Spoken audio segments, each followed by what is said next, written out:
Mother-in-law brings late husband's ashes to wedding to display. Okay, so I just posted the last part or last skit to that story. So I wanted to read the actual full story that was sent to me by a bride. So many people are commenting like, which part really happened? How did this happen? Tell me more details. So I'm gonna read the actual story and then let's discuss. On the morning of my wedding in March this year, I was stressed, filled with anxiety, and had a very bad night of sleep as the air conditioning in our room wasn't working and it was hot. There was also drama with the venue as things were not in the room that needed to be there, so we were running around the morning of the wedding trying to sort things. My mother-in-law comes to the room for hair and makeup and asks me where to put the bonsai tree that has her husband's ashes.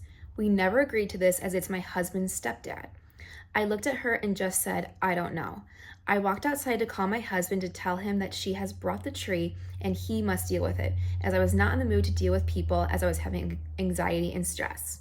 She kept trying to put the bonsai tree in places where it would be in the way or on our table where we sign our registry, and my husband said no before the ceremony.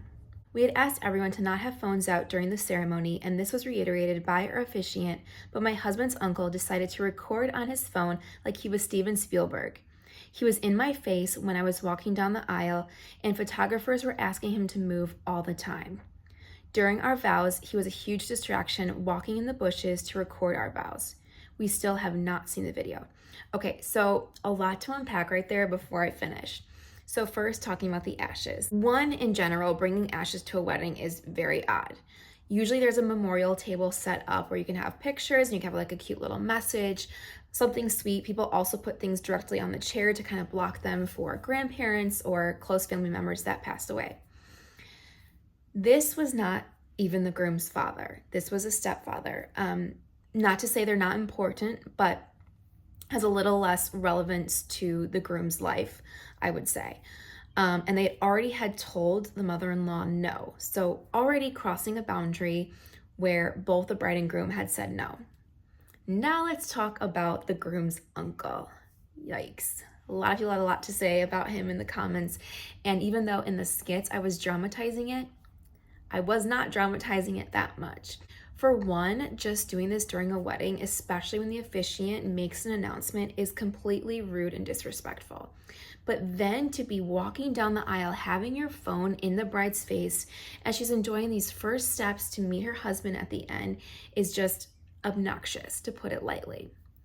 And then to be climbing through the bushes thinking you're gonna get the perfect angle of the vows when there's photographers there, and they pay a lot of money for these photographers and they want a good job. And so it's just downright disrespectful and rude. So there's so many more things I can say about this. If you're a wedding photographer that's watching, comment and share different stories of things that you've gone through, because I've even been to weddings where officiants have made announcements. There's been signs that say put your phones away, and there's still people out there. Now at my wedding, I mean, of course, I'm not like looking at everybody, but even in the pictures, I couldn't see anyone doing it. So I was so grateful for that. Our officiant made a very special announcement though. I have noticed sometimes they kind of go through it quickly when people are still kind of sitting down and getting their stuff together. My officiant did a really great job of like making sure everyone was sitting, paying attention. She had this very like soothing and calming voice. And so when she said it, she like caught everyone's attention. So I think people knew to like keep their phones away. Let me continue. During the welcome reception, our MC laid out the start of the order of events, and my mother-in-law got angry and asked why the mom and son dance was not mentioned, to which my husband said, because it's happening later. I was still stressed that night as guests were complaining how hot the venue was, as one of the 4 air conditioners were working in the venue. So I was on a hunt for the manager on duty to open all doors. There were also other issues we had with the venue throughout the night, which we then complained to the venue the next day. Our coordinator had left when the starters were being served and the manager on duty was in charge. I hardly spoke to many guests at the wedding and hardly used our photo booth because I was running around. Mother-in-law had a problem with the fact that I didn't come find her in the evening to speak with her. Guests were also asking me what was up with the bonsai tree as it was being carried around until it was placed on her table in the reception. The next morning we have breakfast with everyone and she completely ignores me. She doesn't even post any pictures of me on socials, but only of my husband, which he is very annoyed about. She comes to our home later that evening, but you can feel an atmosphere around her. My husband greets her, and I come from our bedroom to where they are and I get greeted by my sister-in-law. And before I can say anything to my mother-in-law, she turns her back on me and doesn't greet me. So I'm just like, okay, whatever. I try to make conversation during dinner, but I get a cold shoulder. My husband has seen everything that has happened and he's now getting mad. He says something to her when I'm getting ready for bed, and she says, I didn't say hi first. Very childish. The next morning, I take our dog to puppy school as my husband wants to chat with mother-in-law.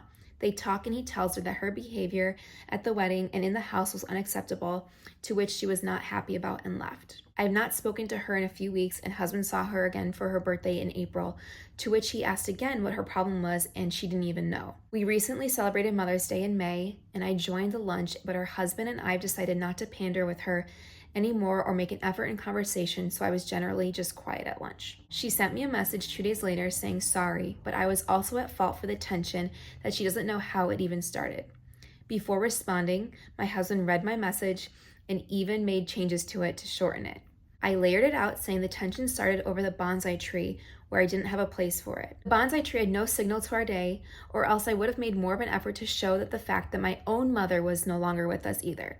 Okay, let's stop right there. This makes it even a bigger deal that the mother-in-law was trying to make a big deal over the stepfather passing away and bringing his ashes to the wedding when the bride's own mother was no longer with her and had passed away. And so how disrespectful that she thought he was more important and making a big stink of this whole bonsai tree at the wedding, but not even counting the bride's feelings of her own mother not being able to be there. I said I tried my best to be nice to her and help her with so many things. I held her hand while her own husband died and also called the funeral home on her behalf. I said no matter what I do, it's never good enough, and I've chosen to stop trying.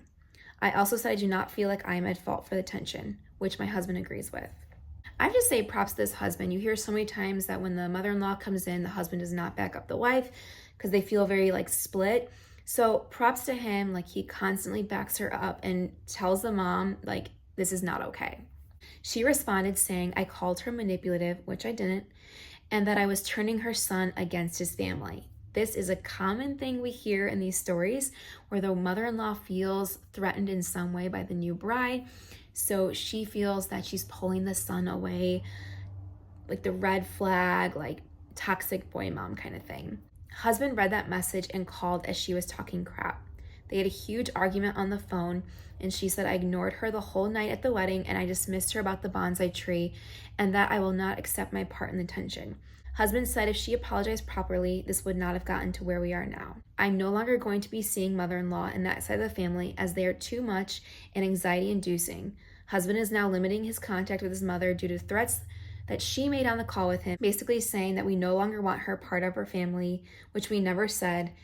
And she said we also slammed a door in her face. She's over dramatic, but I'm done. Wow, there's a lot to unpack there. But I wanted to share that to show how I take a story and I inspire that. I don't know if inspire is the right word, but I use it to then create a skit. And I've talked about this before. Maybe I'll make a video talking more about my process behind creating skits. But basically what I do is I read the story in full entirety, and then I just plan it in my head as maybe a part one. I don't plan them or film them as multiple parts. A lot of people still will comment can you please post all parts? And I'm like, I only have one part. So I read the beginning of this one, I filmed it, and I posted it. And I have to add in other characters to kind of build more around it. I'm a writer by nature. I went to school for writing and publishing. So that's something that I've always been thinking about, storytelling. So I added the sister-in-law earlier to kind of give more context and give more relationship between the mother-in-law and bride. So that allowed me to kind of build around their relationship and show that it wasn't the bride being crazy. And to kind of just give more context. Then what I kind of do is when people ask for a little bit more, I kind of can then build off those people a little bit more. I also take in comments into consideration because you guys have such great ideas. So I kind of will throw some stuff in there sometimes, but this was a really fun one to make. You can see there's a lot of similarities in the beginning, but the end I kind of weaved off and just got a little creative there because I was some of this stuff is a little hard to show. But it was fun. This was a really good story. I feel so bad for the bride though, but thanks for sharing. But I just want to give more context and share what an actual story sounds like versus the skit. And if you've not seen it, we're going to post the actual links in the caption here so you can go check it out. And then you can see how I made the differences and all that. That's all I got for you guys. Thanks for hanging out with me. If you are not currently subscribed, please subscribe right here. And thanks for hanging out on my channel. And I will see you guys next week. Bye now.